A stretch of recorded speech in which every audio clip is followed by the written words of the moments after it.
Olá pessoal, Diogo Oliveira aqui. Hoje no Conversa Segura nós temos o assunto da saúde suplementar. O Brasil tem hoje 50 milhões de pessoas que usam saúde suplementar e, no entanto, o momento é muito desafiador para todo esse sistema. Nós temos aqui duas especialistas no assunto, a Vera Valente, que é diretora da FenaSaúde, e a Vanessa Taixe, que é diretora de Economia da Saúde do Hospital Albert Einstein. As duas vão comentar sobre os fatores que levam a esse momento, possíveis alternativas de superação dessas dificuldades, e nós vamos ter aqui uma conversa bastante educativa, elucidativa, mas também uma conversa descontraída. Vera, a saúde suplementar está passando por um momento desafiador aqui no Brasil. Isso é resultado de vários fatores que vão se acumulando ao longo do tempo e principalmente em decorrência da transição demográfica que a gente está vivendo. Queria que você começasse aqui a nossa conversa dando uma visão geral. Como é que é a situação hoje, o que está provocando essa situação que a saúde suplementar está passando. Conta pra gente aí, qual é a tua visão sobre a situação atual da saúde suplementar. A saúde suplementar está vivendo o seu momento mais crítico desde que esse setor tem sido acompanhado, né, desde a regulação. Então, hoje a gente tem a tempestade perfeita, um aumento expressivo da sinistralidade, ou seja, você tem batendo quase 90% em sinistralidade, você tem um déficit operacional acumulado, ou seja, 7 trimestres consecutivos de déficit operacional. E o 7 setor... já? 7. Eu ainda estava contando até 6. Na minha memória eram 6, agora já são 7, então. E fechamos 2022 com quase 11 bi de prejuízo operacional. Então é uma situação bastante crítica. E por que se chegou a essa situação? Aí você tem uma série de fatores. Você mencionou a questão das pessoas estarem vivendo mais, isso é ótimo, mas elas usam mais o sistema, né? Você tem doenças crônicas, o próprio câncer hoje já começa a ser encarado como uma doença crônica. Você tem um pós-pandemia que mostrou, a gente não sabe se isso veio para ficar, mas as pessoas estão usando mais o sistema, estão indo mais ao hospital, indo mais ao médico, fazendo mais exames. Pode ser algo logo no pós-pandemia, mas pode ser uma mudança de comportamento a ser observada. E um desafio enorme, a Vanessa é craque nisso para falar disso, que são as novas tecnologias. Você tem tratamentos cada vez mais sofisticados, vindo numa velocidade muito grande e com ciclo de vida muito curto. E também para poucas pessoas. Então faz com que a indústria queira introduzir esses produtos a valores muito altos para recuperar o seu investimento em pesquisa num curto espaço de tempo. Isso é uma pressão não só no Brasil, mas é uma pressão do sistema de saúde mundial. E duas grandes jabuticabas brasileiras. Um legislador que interfere demais no setor, então uma insegurança enorme em termos de legislações que aparentemente podem ser boas, né? O legislador acha que são boas para o consumidor, mas não são, porque elas ferem profundamente o sistema. E uma judicialização absurda, ou seja, buscar o acesso a uma série de coisas não contratadas pelo meio do judiciário. Então, isso tudo explica. Vera, essa coisa do legislador benevolente, né, que cria essas coisas, a saúde tem uma característica, né, que é o mutualismo. A gente divide a conta, na verdade.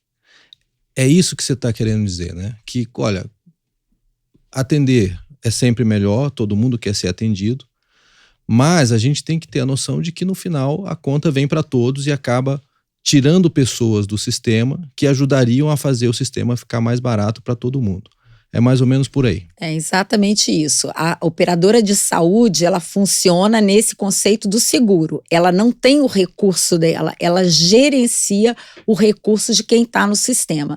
Então, é o famoso fundo mutual que todos contribuem para aqueles que precisam, né? Se utilizem no momento em que for necessário. Quando você começa a ter uma utilização excessiva e utilizando para coisas não necessárias, você impacta tudo. Então, uma tecnologia de última geração que custa 11 milhões, que é o caso emblemático do momento, É importante que ela seja utilizada para aquele público específico. Quando ela começa a ser judicializada e dada para pessoas que não são público-alvo, isso sai do sistema como um todo, como é a questão das fraudes. Então, todos estão pagando uma conta que não deveriam e pode expulsar. Eu já vou voltar no tema beneficiários. das fraudes, mas antes eu vou explorar um pouco com a Vanessa aqui a questão da tecnologia, Vanessa.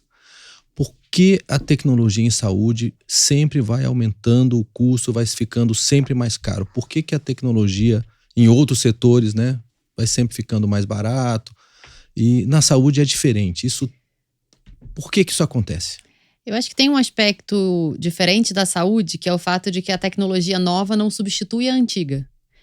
Então, ao longo do tempo, a gente vai somando tecnologias que trazem benefício para os pacientes ao longo da jornada de cuidado, mas não substituem a anterior. Então, na verdade, a gente cria uma linha de tratamento adicional. Cada vez mais especializado, cada vez Exato. mais sofisticado, que atende um grupo de E com a questão agora de medicina personalizada, a tendência é cada vez tratar um número menor de pessoas com um tratamento que é realmente específico para aquele grupo que tem mais chance de funcionar. E por um lado, existe uma expectativa da sociedade como um todo de que a gente realmente consiga tratar melhor as pessoas ao longo do tempo. Todo mundo quer viver mais e melhor. O grande desafio é como é que eu escolho quais são as tecnologias que eu vou oferecer, porque a demanda é muito maior do que a disponibilidade de recursos. E aí, quando eu decido que algo vai entrar no sistema, eu estou deixando alguma coisa de fora. Então, hoje, a nossa grande discussão é como é que eu vou estabelecer critérios para definir o que entra no sistema e o que fica de fora. Isso pensando num tema, que é o tema principal que eu estudei, que é de avaliação de tecnologias em saúde, que realmente estuda isso. Como é que eu aloco recursos escassos e faço escolhas em relação ao que vai ser oferecido para a população. A grande questão é que a judicialização desvirtua esse processo, porque eu passo a priorizar o direito individual em detrimento do direito coletivo. Uma coisa importante sempre em saúde suplementar, em todas as matérias de seguro, é entender que a saúde suplementar é uma saúde coletiva, ela não é individual, né? Então, o tratamento que você deseja, na verdade, ele vai ser pago por todos, né? Então, é preciso sempre levar em consideração o interesse do conjunto das pessoas e não a individualidade. Aí você está colocando que a judicialização, ela reverte esse processo, né? Ela valoriza mais o individual em detrimento do coletivo. E isso tem machucado bastante também a alocação de recursos dentro da saúde suplementar, que no final do dia vai ficar mais caro para todo mundo, né? Porque aí todo mundo vai ter que pagar essa conta mais cara simplesmente porque individualmente um ou outro, né, acabou, digamos, usando mais do que devia, né, talvez. Mas o tema, né, da saúde, ela vai muito além, né, dessas questões. Quer dizer, a gente tem hoje uma crise, na verdade, né, Vera, você falou da questão dos prejuízos operacionais. Mas os planos de saúde, eles também têm receitas financeiras, né? Mesmo com as receitas financeiras, a situação tem piorado? Como é que está essa questão? Na verdade, você tem prejuízo operacional, né, que é algo que não é aceitável, né? Você ter uma operação, né, fazer algo e que no final do dia isso não é rentável, né? Então isso por si só já é um problema. Você tem algumas operadoras que, por terem grandes reservas, né, a regulação obriga a ter reservas para fazer frente aí a solvência da carteira, aplica, né? A gente teve um cenário bem benéfico aí, bem interessante de juros, e a aplicação dessas reservas fez com que algumas operadoras fechassem no azul. Mas quando a gente pega um índice que eu gosto de mostrar, que é o famoso índice combinado, né, da ANS, que é da tua receita total e do teu despesa total, quando o seu índice combinado é acima de 100, significa que você está gastando mais do que você está recebendo. Então a gente tem um cenário de 2022 comparado a 19 muito preocupante. Em 19 você tinha em torno de 8 milhões de beneficiários em operadoras, clientes de operadoras que tinha essa situação deficitária, índice combinado acima de 100. Em 2022, esse índice combinado passou a envolver 25 milhões de beneficiários. Quase metade dos beneficiários da saúde suplementar hoje estão em operadoras que estão no vermelho, considerando receita total, despesa total. Então, são números preocupantes. Essas operadoras... E é um número grande de operadoras também. Sim, né? Porque todo mundo olha esse mercado, pensa nessas operadoras maiores que aparecem na capa do valor econômico. Mas o mercado é muito pulverizado. Você tem 680 operadoras, mais ou menos, né, oscila um pouco, mas 680 operadoras, e a maioria delas no interior do país, a maioria delas com carteiras pequenas. A gente tem falado muito do Zolgensma, né, que é o famoso medicamento de 10 milhões, 7 milhões, 5 milhões, né, porque depende de quem está pagando a conta, né, mas se você pegar o preço de 7,5 milhões, que é o que as operadoras têm pagado, você tem dessas 680, 100 operadoras não faturam um Zolgensma em um ano. Então, se tiver um caso desses, ela está quebrada. Então, a gente precisa olhar esse mercado de uma forma mais ampla, porque ele não é tão simples como muitas vezes querem fazer parecer, né? Eu diria assim que, dada essa circunstância, a gente vai começar a perder essas operadoras menores, vão entrar em dificuldade, né? E você vai acabar tendo uma concentração desse setor, que hoje é um setor bastante pulverizado, como você já mostrou. Existem outros problemas também no setor, né? E a gente tem visto aí que a FenaSaúde, principalmente, tem puxado muito, pautado muito a questão das fraudes. Fala pra gente um pouquinho sobre essa questão das fraudes, qual é o tamanho disso, qual é o impacto disso, quais são as fraudes mais comuns, como é que a gente pode combater essas fraudes? A gente observou, né, um aumento das fraudes, né, isso foi uma coisa de observação na pandemia, até porque você teve que digitalizar muita coisa, tornar muita coisa que antes se mandava documentos, né, tornar isso envio digital, e a gente observou, para você ter ideia, a questão do reembolso, né, que é muito alvo é uma forma de se fraudar o sistema. Ele saiu de em torno de um total de 6 bilhões de reais em 2019 e saltou para quase 12 em 2022, dobrou. Então, quando esse sinal, né, foi um sinal de alerta, e aí quando você vai tentar entender essa fraude, você tem desde organizações criminosas, realmente assim, empresas laranja que são constituídas com o objetivo de fraudar o sistema, não está se falando em nenhum tipo de assistência à saúde, tem por objetivo cometer fraude, mas até pequenas fraudes, mas que sangram o sistema, que vai de pedir fracionamento do recibo de consulta. Fracionamento é quando a pessoa pede 2 recibos na mesma consulta. Não, se você fez uma consulta, você tem direito a um recibo. E isso começou a ser praticado com muita frequência e com uma roupagem de que isso não teria problema. Tem, você está fraudando. Você pode até fazer, mas você tem que ter consciência que você está fraudando ao pedir 2 notas fiscais. E aí você vai dessa coisa mais tênue para coisas muito mais graves, que é fazer uma cirurgia. Quero fazer uma abdominoplastia, né, uma plástica de abdômen, e o médico coloca que você tem uma hernia inguinal, né, ou você quer fazer um botox, né, e pede 5 recibos de consulta, o médico também muda o CID. Plano de saúde não paga procedimento estético. Ponto. Qualquer procedimento que é oferecido ou aceito pelo beneficiário, que seja estético, imputando o reembolso ao plano, isso é uma fraude. Então você vai tendo, acho que o que as pessoas precisam entender, que às vezes assim, tem um racional, né, falando de seguros. Mas eu pago o meu plano de saúde, paguei a vida inteira e nunca usei. Plano de saúde não é poupança, né? Então você pagou seu seguro de carro, a vida inteira nunca usou, você vai bater o carro no poste? Não vai.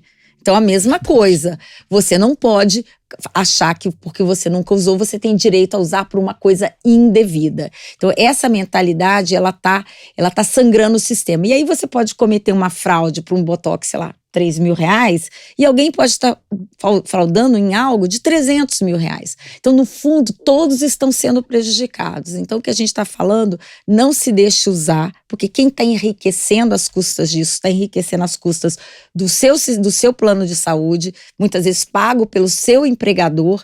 Então, é um alerta, né? Acho que todas as pessoas têm que estar alerta para isso. A grande questão aí eu acho que tem uma coisa de percepção do usuário né, de que o custo disso tudo acaba voltando para todos os usuários, né? Então é aquela situação em que se um se comporta mal, ele leva vantagem, tá tudo bem para ele.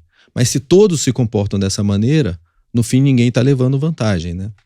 Vanessa, como é que você acha que a gente pode trabalhar essa questão de conscientização junto aos usuários, junto aos próprios prestadores? Porque, no fundo, aqui há uma combinação de ações, né? O prestador e o usuário acabam, de alguma maneira, atuando de maneira conjunta ou corresponsável a respeito, né, dessas fraudes para que elas ocorram. O que você acha que dá para fazer nesse processo de conscientização, principalmente junto ao usuário, que no fim do dia vai pagar essa conta de um jeito ou de outro, né? Eu acho que primeiro falta uma percepção de que essa conta volta. Eu acho que tem muito esse conceito que a Vera falou de que eu tô pagando meu plano de saúde, então eu vou usar. Eu até uma vez dei um print numa coisa que eu vi nas redes sociais de uma pessoa que postou: adoro fazer check-up, me sinto usando o plano de saúde, fazendo uma série de exames naquele dia. Então é um pouco desse conceito. É até bom fazer o check-up regularmente, né? Se for dentro reduz funciona como prevenção, mas não pode ser um uso vingativo, né? Claro, não pode ser vingativo. É dentro, o rastreamento, a gente quer que as pessoas façam rastreamento, que é um ponto também que eu acho que a gente precisa controlar, e eu tenho falado muito disso, a pertinência do cuidado. Ou seja, o quão pertinente é o recurso que está sendo utilizado. Eu quero que as pessoas façam exame de rastreamento, eu quero que elas façam consulta da atenção primária, de acompanhamento. Eu não quero que a pessoa abandone a sua saúde e ela só vá se tratar quando ela já está grave com uma doença crônica descontrolada. Por outro lado, eu também não quero que as pessoas usem só porque pagam, porque na verdade é feito para usar quando precisa. E aí, fazendo um paralelo com o seguro de carro, como a Vera falou, eu acho que tem uma outra diferença importante, que é a franquia. Porque senão eu fico imaginando que talvez as pessoas, em vários momentos, tem um arranhão aqui no meu carro, vou mandar consertar aqui, o seguro paga esse conserto. Mas a gente tem o conceito ali da franquia. E esse conceito de copagamento, ele existe no seguro de saúde também. E eu acho que a comunicação disso também foi ruim na época que se tentou usar com mais força a coparticipação. Existe já essa ferramenta hoje. Então hoje, por exemplo, no meu plano de saúde, que é um plano de saúde vinculado à empresa, se for algo que seja prescrito através da atenção primária, eu não tenho copagamento. Se eu for num médico externo que fizer um pedido de um exame e eu realizar esse exame e o reembolso for pelo plano de saúde, eu tenho um copagamento, para criar um incentivo para que o indivíduo siga um cuidado coordenado. E a gente consiga controlar melhor essa utilização. Porque no final das contas, o custo que a gente tem, ele é um resultado de frequência de uso, que tem um aumento em função do envelhecimento, mas também do aumento de uso das mesmas faixas etárias, talvez por uma mudança de comportamento, e de vezes o custo unitário, que tem crescido com as novas tecnologias, mas eu acho que a gente precisa entender onde está esse maior aumento de custo. Se é realmente nesse custo unitário porque as tecnologias estão ficando mais caras, ou se é mais pela questão da frequência de uso. Até para a gente definir estratégias melhores para controlar esse aumento de custo. Bom, vamos voltar a falar um pouquinho dessa questão do envelhecimento que está na raiz desse tema que a Vanessa abordou agora. De que maneira o envelhecimento afeta o equilíbrio da saúde suplementar? Todos nós queremos viver mais. Aliás, né, com as novas tecnologias de tratamento, há expectativa de que a gente viva muito mais, realmente muito mais, e que a gente tenha, digamos, uma vida mais saudável, né, ao longo do tempo. Mas hoje o cenário é preocupante porque a gente tem um envelhecimento da população, isso muda a composição do grupo que está no plano de saúde, né? Então você tem menos jovens e mais idosos, e isso vai fazendo com que o custo médio do grupo vai piorando, né? Do outro lado, a gente sabe que a população, à medida que vai envelhecendo, usa mais porque né, é mais acometido. Então, dessas várias maneiras, o envelhecimento vai afetando o equilíbrio da saúde suplementar. O que se pode fazer, Vera? Como é que a gente vai lidar com o envelhecimento? Porque ele é inexorável, né? A população vai envelhecer, né? Para o bem de nós todos, estamos aqui, gostaríamos muito de viver muito mais também, né? Mas a gente precisa ter uma resposta para isso. Como é que a gente vai tratar essa questão do envelhecimento dentro do sistema de saúde suplementar ao longo do tempo? Essa é uma questão importante, até porque você tem o envelhecimento da população brasileira e agora quando você olha a velocidade do envelhecimento das carteiras na saúde suplementar, ele é mais elevado.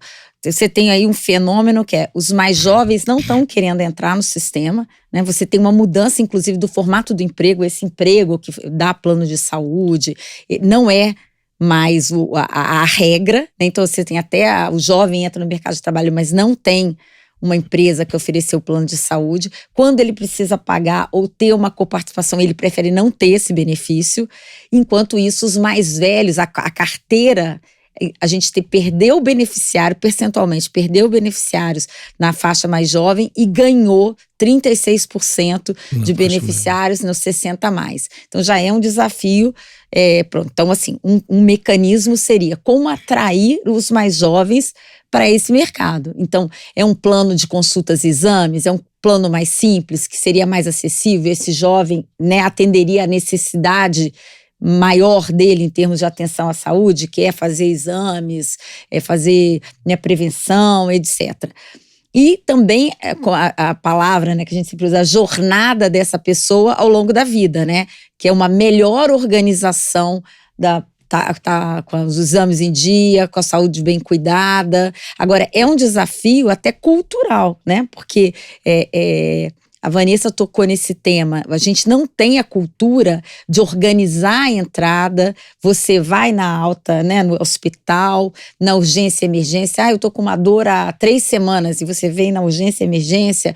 Então, é desorganizado e as pessoas, no Brasil, a gente tem a mentalidade que se você tem plano de saúde, você pode entrar e fazer o que você quiser. E não é assim que funciona. Então, essa diferença entre a saúde coletiva e a individual, né?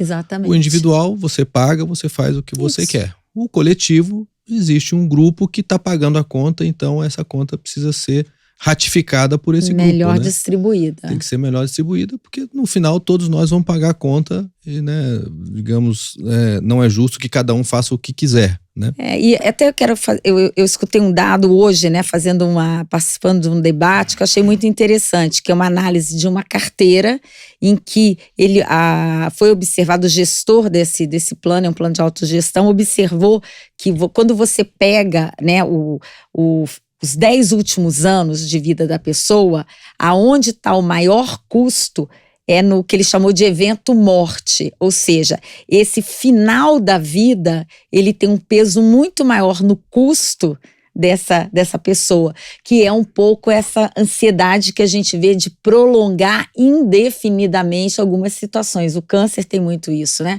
De tratamentos muito caros, de se tentar ao máximo e não ter uma cultura do cuidado paliativo, né? De se mudar um pouco essa percepção. Então, existem várias coisas a serem vistas, né?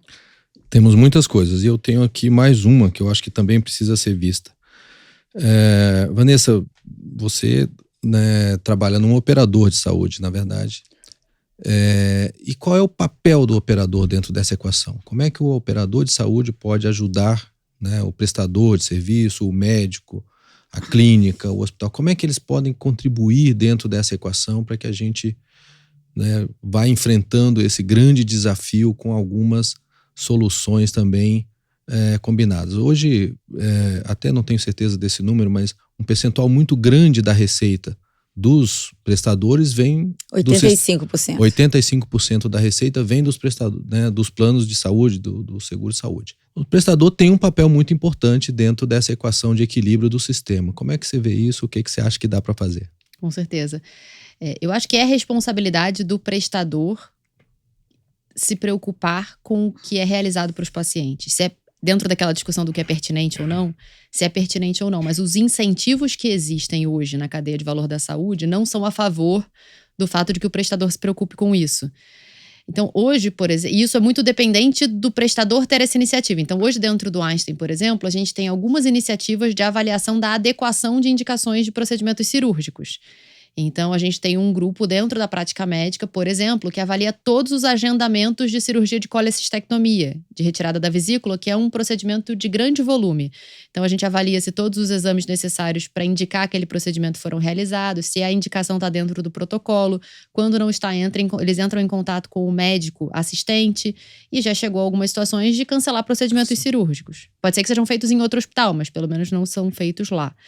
Mas a gente não é nem remunerado por isso, por esse serviço exatamente. Só que a gente acredita que isso é necessário porque não tem dinheiro sobrando para a gente fazer procedimento para pacientes que não precisam.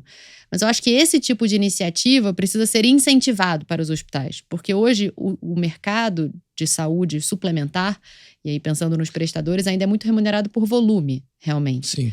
E aí, do ponto de vista de realização de procedimentos, o incentivo do hospital é fazer mais procedimentos. Mais procedimentos. Então, acho que até a discussão, mesmo a discussão da mudança do modelo de remuneração, ela ainda aborda pouco essa questão da indicação pertinente. Quando você fala os incentivos do sistema, na verdade você está falando de modelos de remuneração. Exato. A maneira como os prestadores são remunerados pelas operadoras de saúde, de saúde suplementar, seguradoras, incentiva a que ele faça mais cirurgias, mais exames, mais tratamentos.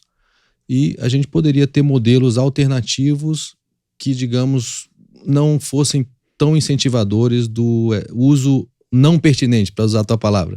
Exatamente. Essa que é a ideia. Exatamente, porque hoje os prestadores são remunerados pela realização de um procedimento. Então, o incentivo é para realizar mais procedimentos, até para que o resultado seja sustentável daquele hospital, por exemplo. Agora, quando a gente pensa no cuidado do paciente, se a gente tiver realmente uma visão de jornada, e a gente tem até alguns projetos dentro do Einstein nesse sentido, em que a gente é remunerado por uma linha de cuidado inteira, que inclui, em algumas situações, como a gente tem um caso recente, medicamentos que não são nem cobertos obrigatoriamente pelo rol, mas com a intenção de, fornecendo esses medicamentos, controlar melhor os pacientes e evitar que eles cheguem ao ponto de precisar de uma intervenção de alto custo. Então, a gente começa com isso a mudar os incentivos dessa cadeia de valor. Como é que está essa discussão entre os prestadores e os operadores de saúde? Eu acho que até pelo momento em que a gente está, essa discussão vem avançando com maior força agora. É que eu acho também que, por outro lado, em função da situação econômica que as operadoras estão, a pressão por mudança do modelo, ela é muito no sentido de transferência do risco e da responsabilidade de controlar a variabilidade para o prestador. No caso, o hospital, por exemplo, mas um outro prestador poderia ser o caso. A gente ainda tem muito pouca informação sobre se, uma vez que eu transfiro essa responsabilidade para o hospital, também não está havendo subtratamento. Porque se fala muito, quando a gente muda o modelo de remuneração, automaticamente a gente gera valor para o paciente. Não necessariamente. Porque, por outro lado, eu começo a criar incentivos de subtratamento. O que precisaria ser feito para a gente garantir que não esteja agora subtratando em vez de supertratando? Ter informação do que acontece com as pessoas. A mortalidade aumentou, as pessoas estão vivendo pior. Não é trivial ter esses dados, mas seria a forma de controlar para também não piorar o resultado de saúde dos beneficiários. Vou voltar aqui a um tema, Vera, que você mencionou rapidamente na tua fala anterior, que é o seguinte: hoje nós temos um modelo muito regulado. Então, a ANS determina uma série de características dos planos, a legislação determina mais uma quantidade de coisas e depois o judiciário vem, seguidamente estabelecendo uma série de coisas. Com isso, a gente está ficando com um sistema muito engessado. Você não acha que flexibilizar o sistema poderia ser uma maneira de a gente ter planos diferenciados, planos adequados para cada tipo de faixa de renda, ter planos mais adaptados para quem é mais jovem, para quem é mais idoso, para quem, mora numa cidade grande, para quem mora em cidade pequena.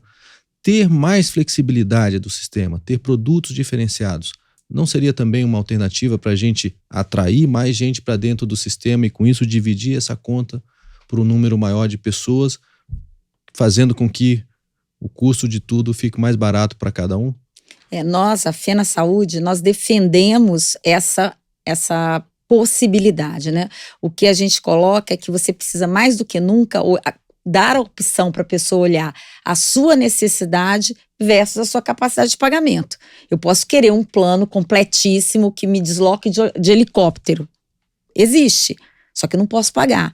Então, que a pessoa consiga olhar a necessidade versus a capacidade. E o que demonstra que tem espaço para isso é a busca por acesso ao sistema privado, ou seja, você tem cartões de desconto, uma série de clínicas populares.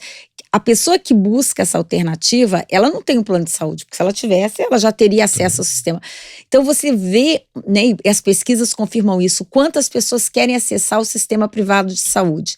Hoje, a gente nunca saiu dos 50 milhões, né? O máximo que atingiu. Por quê? São os 25% da população que consegue pagar.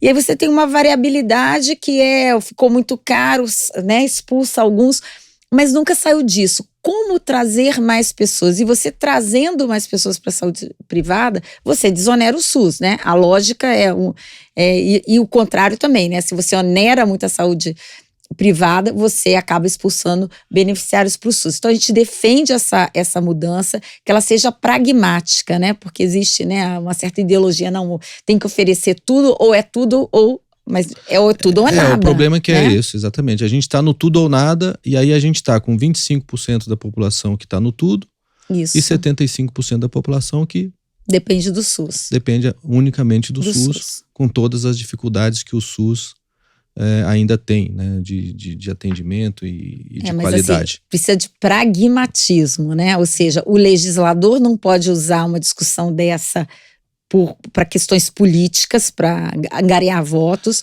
Você não pode trazer os consumeristas com essa questão ideológica, tem que ser pragmático. E esse pragmatismo no fundo, passa a ter você vai aumentar o orçamento per capita do SUS, né? Sim, né? Quando você traz isso, aumenta o per capita. 40 milhões de pessoas que têm esses cartões, essas coisas aí, que não são plano de saúde, mas que de qualquer forma é uma maneira que a pessoa está tentando, né, ter um acesso à saúde particular. Né? Se esses 40 milhões entram para a saúde suplementar, você vai aumentar em 30%, né, o orçamento per capita do SUS. Isso vai melhorar a qualidade, inclusive, do SUS. Eu acho que essa é a visão que a gente tem que essa conexão, trazer. Né? Esses vasos... Exatamente. Né? A gente tem que entender que a saúde suplementar, ela complementa o SUS e não compete com o SUS, isso, né? Como está na Constituição, inclusive, né? Agora tem que olhar sem o caráter político excessivo, né? Tipo, sem politizar a discussão, olhando até o novo cenário que a gente tem de empregabilidade, né? Menos empregos formais, as pessoas buscando fazer o seu próprio negócio, trazer essas pessoas para o sistema privado. Muito bom, adorei a conversa. Já acabou? Já acabou. Nós hoje tivemos aqui duas super especialistas em saúde suplementar. Queria agradecer a participação de vocês. Estamos aqui então com a Vanessa Taiste, com a Vera, duas queridas que trouxeram aqui importantes reflexões, né? A gente acha que tem um debate longo ainda a respeito desse tema. Espero que os nossos legisladores, os nossos formuladores de política, né, comecem a perceber a saúde suplementar como um grande auxílio à saúde do país, né, e que a gente comece a ter uma percepção dessa coisa do coletivismo, né, do mutualismo que representa. Acho que isso vai melhorar muito a saúde à medida em que todos nós percebemos que, no fundo, a gente divide essa conta e que quanto mais a gente tiver um comportamento responsável com isso. Gostei muito da frase da Vanessa, né? O uso pertinente, né? Muito bom, pessoal. Tivemos uma conversa muito boa sobre saúde suplementar hoje. O Conversa Segura fica por aqui e nos vemos no próximo capítulo.